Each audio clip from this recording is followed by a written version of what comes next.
जब मेरी डिलीवरी होती थी ना, मेरे साथ कोई नहीं होता था, ना ससुराल में ना मेके से। बहुत दुख होता था जब जिंदगी और मौत से लड़के में आती थी और मेरे पास बच्चे होते थे और कोई देखने वाला नहीं होता था। मैं जवानी में बेहाल होगी कंजूसी कर करके घर बनाने के लिए। मेरी इससे जान छुड़वाओ, मैं बहुत तंग हूँ। 6 साल हो गए, मैं बहुत तंग हूँ। मैंने कहा अगर वो तंग था मुझे बताता ना, एक दफा तो कहा होता मुझे कि मैं तुमसे तंग हूँ। मैं वजह पूछती क्यों तंग हूँ। 2 बच्चे मेरे, तीसरा होने वाला है। मेरे बच्चों ने क्या बिगाड़ा था इनका कि उन्होंने इनसे बाप ही छीन लिया। कल को वो पूछेंगे हमारा बाप कहाँ है, मैंने क्या जवाब देना है।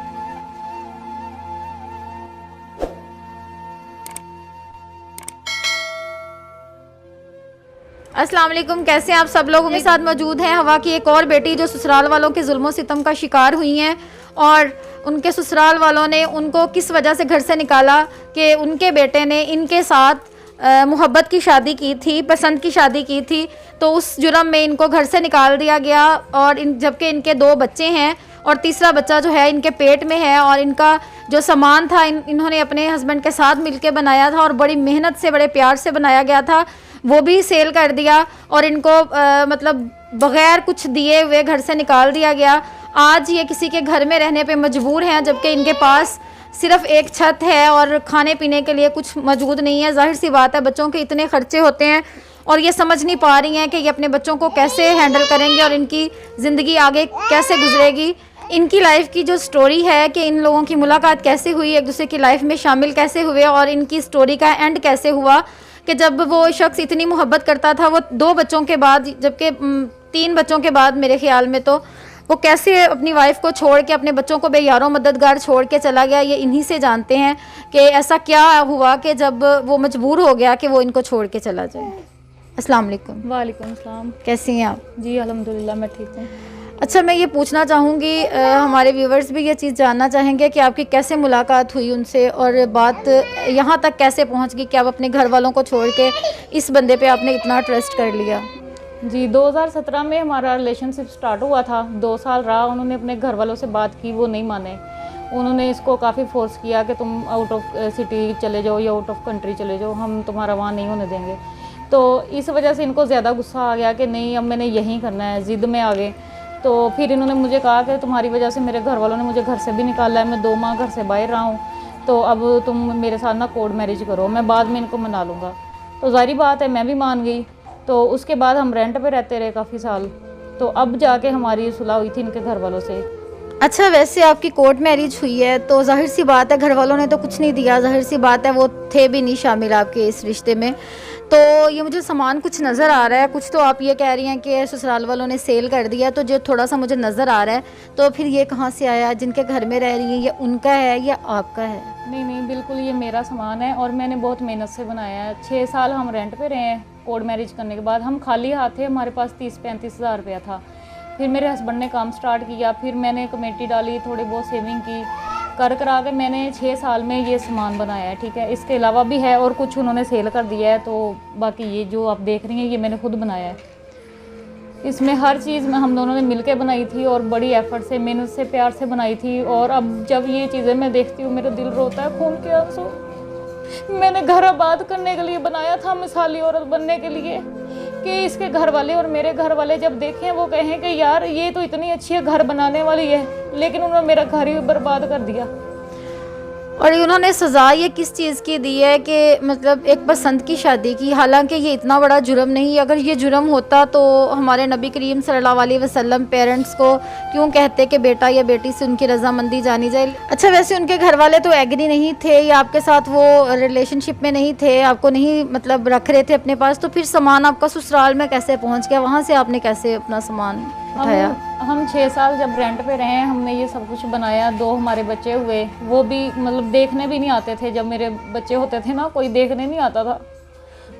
और जब मेरी डिलीवरी होती थी ना, मेरे साथ कोई नहीं होता था, ना ससुराल में ना मेके से। मेरी दोस्तें होती थी और एक काम वाली थी, वो होती थी। बहुत दुख होता था जब जिंदगी और मौत से लड़के में आती थी और मेरे पास बच्चे होते थे और कोई देखने वाला नहीं होता था।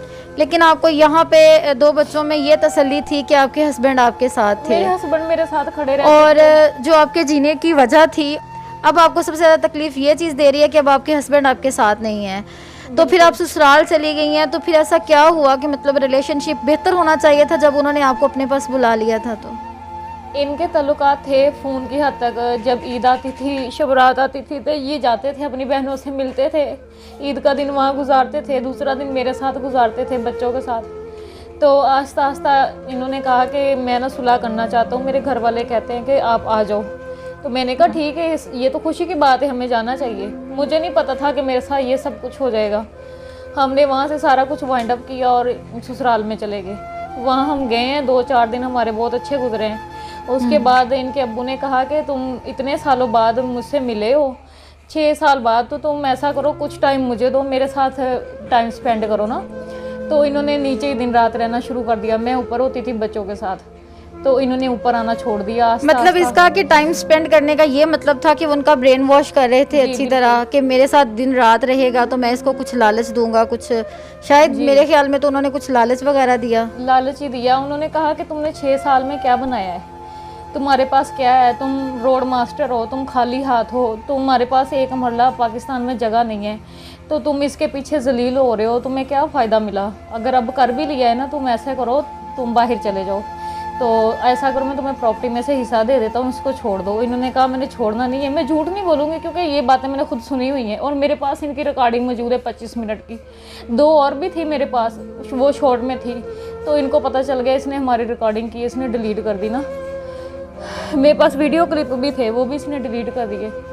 तो इन्होंने कहा कि मैं तुम्हें सब कुछ दूंगा, इसको छोड़ दो। इसने कहा नहीं, मैं ऐसा नहीं कर सकता, मेरे 2 बच्चे हैं और वो छोटे हैं।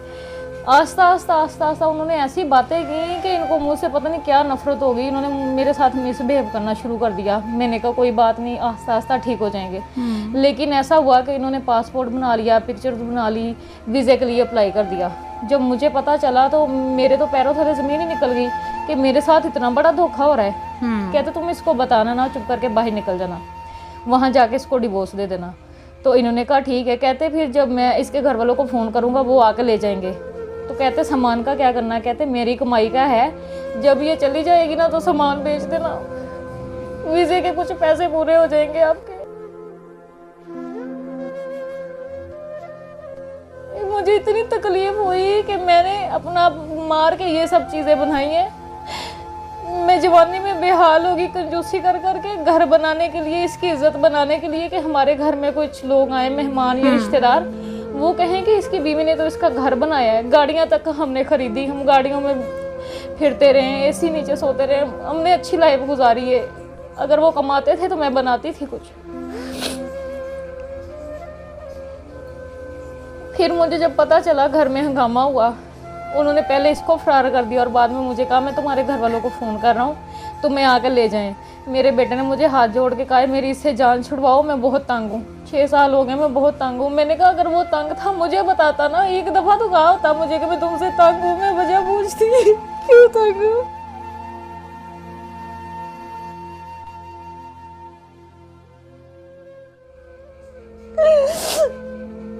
दो बच्चे हैं मेरे, तीसरा होने वाला है। इतनी महंगाई है, चलो घर तो है, मैं रह रही हूँ, खाना पीना, लेकिन वो भी कब तक, ये चीज़ समझ से बाहर है। वैसे लोगों में खुदा का खौफ ख़त्म हो गया। ये सैलाब, ये ज़लज़ले, ये तूफ़ान, ये क्यों आ रहे हैं? सिर्फ इन जुल्मों सितम की वजह से। या तो किसी का हाथ थामे ना, किसी को यहाँ तक इस स्टेज तक लाए ना, और लेके आते हैं तो कम से कम आखिरी सांस तक उसका साथ तो निभाएं। जिस लड़की ने अपने वालिदैन को छोड़ दिया आपकी वजह से, आपने भी उसको छोड़ दिया, तो अब वो कहाँ जाए? मेरे बच्चों का क्या कसूर है? चलो मैं तो बुरी हो गई, मेरे बच्चों ने क्या बिगाड़ा था इनका कि उन्होंने इनसे बाप ही छीन लिया। कल को वो पूछेंगे हमारा बाप कहाँ है, मैंने क्या जवाब देना है? अब ये प्रेग्नेंट हैं और बहुत तकलीफ़ में हैं, ज़ाहिर सी बात है। इस सिचुएशन में स्ट्रेस लेना बहुत ज़्यादा ख़तरा होता है, बच्चे के लिए भी, माँ के लिए भी। और अच्छी डाइट की ज़रूरत होती है और ख़ुशी की ज़रूरत होती है। औरत हर चीज़ बेयर कर लेती है, लेकिन अगर उसके हस्बैंड का साथ हो तो, अगर वो साथ ना हो तो सब चीज़ें भी इंसान को बेकार लगती हैं। और जब से ये प्रेग्नेंट हैं ना ही ये प्रॉपर ट्रीटमेंट करवा सकी हैं, ना ही डॉक्टर के पास गई हैं, जस्ट एक दफ़ा गई हैं। आपको पता है हस्बैंड साथ नहीं है, छोटे छोटे बच्चे हैं, उनके खर्चे ही इतने ज़्यादा हैं, वही मैनेज नहीं हो रहे, क्योंकि अभी तो ये कोई भी काम करने के काबिल नहीं है और काफ़ी ज़्यादा मुश्किल हो रही है इनके लिए। और काफ़ी ज़्यादा मैं लोगों के साथ एक और बात भी करना चाहूँगी, हमने वीडियो बनाई थी, प्लीज़ किसी को सपोर्ट करने के लिए आप किसी के साथ रब्ता करें, ना कि उसे तंग और जलील करने के लिए करें। ये बहुत गलत बात है। आपने जो भी किस दुनिया में किसी के साथ करना है, आपने उस चीज़ का जवाब दे अल्लाह के सामने लाजमी होना है। मुझसे कुछ लोगों ने मेरी हेल्प की है, मैं उनकी शुक्रगुजार हूँ, उनके लिए मैं दुआ ही दे सकती हूँ। उनको बहुत शुक्रिया उनका कि उन्होंने मेरी हेल्प की। और कुछ लोग इस तरह के भी हैं दुनिया में कि वो मौके की तलाश में होते हैं। एक इंसान बर्बाद हो रहा है, वो मर रहा है, उसको ये नहीं कहते कि इसको पानी पिला दें, वो मर रहा है, उसको दो बोल अच्छे थोड़े से सुना दें कि वो खुश हो जाए हमारी तसल्ली से। उसको तसल्ली नहीं देते, उसको नोचने की कोशिश करते हैं। कुछ लोगों ने मुझे मैसेजेस किए कि हम हेल्प करना चाहते हैं। जब व्हाट्सएप पे आए तो उन्होंने इतना घटियापन दिखाया मुझे कि मुझे उम्मीद ही नहीं थी कि वो ऐसी हरकत भी कर सकते हैं। हमसे शादी कर लो, वो ऐसा था, छोड़ गया तुम्हें। भाई मुझे तो इस चीज़ से अब इतनी नफरत हो गई। एक पसंदीदा शख्स से मैंने शादी की, उसके साथ वक्त गुजारा, और अब मैं इस वक्त में किस सूरत हाल में हूँ मैं, ये सबको पता है। और आप लोग मुझसे ये बातें कर रहे हो। दुनिया में लड़कियां मर तो नहीं गई, बहुत ज़्यादा लड़कियां हैं, किसी से भी कर लो, लेकिन अगर आप हेल्प नहीं कर सकते तो कम से कम मेरे जज्बात से तो ना खेलो। क्योंकि अगर हमने किसी की मदद करनी है तो वो हमने अल्लाह की रज़ा के लिए करनी है। खालिसतन जो किसी की मदद होती है ना, वो अल्लाह की रज़ा के लिए होनी चाहिए, ना कि अपने मतलब के लिए। कि अगर हम किसी को थोड़ी सी सपोर्ट करें तो हम ये कहें कि वो जी हमसे बातें करे और हमारे साथ रिलेशनशिप बनाए, बहुत गलत बात है। इससे ये बेहतर है कि आप उस बंदे को उसके हाल पे छोड़ दें, किसी की हेल्प ना करें। क्योंकि हमारा जो मुल्क है, हमारा जो मुआशरा है, हम लोग कैसे कह सकते हैं कि हम मुसलमान हैं? हम में तो एक भी चीज़ ऐसी नहीं है कि हम अपने आप को अच्छा साबित कर सकें, और हम लोग इस तरह की हरकतें करके क्या अपने रब के सामने खड़े हो पाएंगे? क्या नज़रें मिला पाएंगे कि हम मुसलमान थे और हमने किसी की बेलौस मदद की है? और मैंने वीडियो आज जो इनके साथ हुआ है वो कल को किसी के साथ भी हो सकता है, वो किसी की भी घर की औरत के साथ हो सकता है। तो खुदारा इस चीज़ से डरें। और मैंने वीडियो में आके एक दफ़ा भी ये बात नहीं की कि मैंने शादी करनी है या मैंने अपने बच्चों का मेरी कोई कफालत करे या ऐसा कुछ। मैंने ये कहा है कि मैं अभी भी इंतज़ार में बैठी हूँ कि वो शख्स मेरे बच्चों के लिए वापस आ जाए। अगर नहीं आता तो मैं अपने बच्चों के लिए जीऊँगी, इनके लिए मैं मेहनत करूँगी, कुछ भी करूँगी, लेकिन मैं आगे इस तरह का कुछ भी नहीं सोच रही और ना ही मेरा कुछ प्लान है। इनके साथ जो ट्रेजेडी हुई है, इन्होंने अपने पेरेंट्स को छोड़ा एक इंसान के लिए। आप खुद सोचें, वो लड़की किसी दूसरे बंदे पे कैसे भरोसा कर सकती है जिसने अपने वालिदैन को एक लड़के के लिए छोड़ दिया, और उसने अपने घर वालों के कहने में आके अपने 3 बच्चों को और अपनी बीवी को छोड़ दिया। अच्छा, ये माशाल्लाह बड़ा है बेटा, छोटी बेटी तो काफ़ी छोटी है, उसको तो इतनी समझ नहीं है, लेकिन ये तो बहुत मिस करता होगा ना अपने बाबा को। जी, ये 5 साल का हो गया, 6 में स्टार्ट हुआ है, तो इसको बहुत याद आती है, रोता है, रात को कहता है मैंने पापा साथ सोना है मम्मा। जब हम रह रहे थे ना मामू घर, तो चारपाई पे सोते थे और ये कहता था मैंने बेड पे सोना है। अब हम बेड ले गए, कहता है मैंने पापा साथ सोना है मम्मा, मुझे ग्रीन फीडर चाहिए, मैंने पापा साथ जाना है प्ले लैंड, पापा को फ़ोन करो। फिर ये नंबर डायल करता है, नंबर बंद होता है, मुझे कहता है मम्मा आप कोई और नंबर है पापा का, पापा को फ़ोन करके बोलो मुझसे बात करें। बेटा, पापा की याद आती है? पापा भी आपको देख रहे हैं, पापा को बोलो मेरी खातिर वापस आ जाओ, बोलो शाबाश। पापा साथ बाहर जाना है, प्लेलैंड जाना है, आपने नहीं जाना? आप उदास हुए हो? उदास हुए पापा के लिए? बच्चा जो है वो काफ़ी ज़्यादा मिस करता है अपने बाबा को, और मतलब वो ये समझे कि बहुत चिड़चिड़ा सा हो गया हुआ है, 24 घंटे वो रोता रहता है और वो कुछ भी एक्सप्लेन नहीं कर सकता अपनी फीलिंग्स। लेकिन आप लोग तो समझ सकते हैं जिनके बच्चे हैं कि इतनी एज में जब बाप छोड़ जाए तो बच्चे की क्या कंडीशन होती है। अच्छा, आपको कोई पछतावा हो इस चीज़ का कि आपने ये कदम उठाया था और आप इस चीज़ के लिए कोई अपोलोजाइज़ करना चाहें, या दूसरी लड़कियों के लिए कोई पैगाम देना चाहें कि वो अपनी लाइफ को ऐसे बर्बाद करें या ना करें? जी बिल्कुल, मुझे इस चीज़ पे बहुत शर्मिंदगी है कि मैंने एक ऐसे शख्स के लिए अपने घर वाले छोड़े जो आज मुझे छोड़ गया। मैंने कभी सोचा नहीं था मेरे साथ ऐसे भी होगा। अगर ये कर ही लिया था तो मेरे साथ निभा लेता, इतना दुख नहीं होना था मुझे, इतनी तकलीफ नहीं होनी थी। और छोड़ना था तो पहले ही छोड़ देता, बच्चों के साथ ना छोड़ता मुझे। मेरे बच्चों की ज़िंदगी बर्बाद हो गई है। बच्चों के साथ सरवाइव करना मुआशरे में बहुत बहुत ज़्यादा मुश्किल है, और वो भी कम एज में। क्योंकि किसी की ज़बानें पकड़ी नहीं जा सकती हैं, और जब हमारा साथ देने के लिए हमारे पेरेंट्स भी हमारे साथ मौजूद ना हों तो लाइफ बहुत ज़्यादा मुश्किल हो जाती है। बाकी लड़कियों के लिए भी इनकी ज़िंदगी एक सबक हो सकती है अगर वो समझना चाहें कि वो कभी भी अपने पेरेंट्स को, अपने घर को कभी भी किसी लड़के के लिए मत छोड़ें, क्योंकि जब वो आपको छोड़ जाएगा तो फिर आपके लिए कोई भी रास्ता बाकी नहीं रहेगा, और आप कैसे इस मुआशरे में अपने आप को जो है वो स्टैंड कर पाएंगी अपने पेरेंट्स की जब दुआएं साथ नहीं होंगी। तो अब ना ही ससुराल वाले साथ हैं और ना ही मैके वाले साथ हैं। अगर सिर्फ माँ बाप का साथ भी साथ हो, लड़की के सिर्फ माँ का साथ भी हो, तो बहुत हद तक इंसान की परेशानियाँ, टेंशनें कम हो जाती हैं। लेकिन आज वो लोग भी साथ नहीं हैं, तो खुदारा इस चीज़ पर ज़रूर गौर करें। आज इनकी बेटी जो है वो 1 साल की माशाल्लाह से हो गई और ये बहुत ज़्यादा सैड थी, तो आज हम इस वजह से इनके साथ हैं, क्योंकि ना ही इनके मैके वाले साथ हैं ना ससुराल वाले। चलें वो ना भी साथ होते तो कम से कम इनके हस्बैंड को तो होना चाहिए था साथ, तो वो साथ नहीं थे, काफ़ी सैड थी। इस वजह से मैं इनके पास आई हूँ और मैंने सोचा कि चले हम लोग बच्ची की थोड़ी सी खुशी जो है वो इकट्ठे सेलिब्रेट करते हैं और इनका माइंड थोड़ा सा सेट हो जाएगा। इन्होंने अपना एक चैनल बनाया हुआ है हादी होम व्लॉग्स के नाम से, जिसमें ये अपनी रूटीन शेयर करती हैं। तो प्लीज़ आपने इनके चैनल पे लाजमी जाना है और ज़्यादा से ज़्यादा लाइक और सब्सक्राइब करना है, ताकि इनकी अच्छे से सपोर्ट हो सके और इनका माइंड भी थोड़ा सा बढ़ जाए आप लोगों के साथ अपनी बातें शेयर करके, क्योंकि अब इनका कोई अपना तो रहा नहीं है जिनके साथ इनका ब्लड रिलेशन हो, तो आप लोग ही सब इनके अपने हैं, तो इनको लाजमी आप लोगों ने सपोर्ट करना है। हमारे चैनल को भी लाजमी लाइक और सब्सक्राइब करें और ज़्यादा से ज़्यादा इस वीडियो को शेयर करें, ताकि इनके जो देखे इनकी अच्छे से हेल्प करे।